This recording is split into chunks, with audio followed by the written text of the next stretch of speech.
اعوذ باللہ من الشیطان الرجیم بسم اللہ الرحمن الرحیم۔ تو دوستو اس ویڈیو میں آپ کو رباعی مجرد اور رباعی مزید فی کے ابواب بتاؤں گا۔ اگر آپ نے میرے چینل کو سبسکرائب نہیں کیا تو میرے چینل کو سبسکرائب بھی کر دیں۔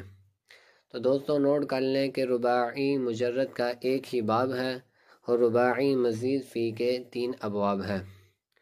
رباعی مجرد کا جو ایک باب ہے وہ ہے فعللۃ، اور جو رباعی مزید فی کے 3 ابواب ہیں ان میں سے پہلا باب ہے باب تفاعل، دوسرا باب ہے باب افعلال، اور تیسرا باب ہے باب افعلال۔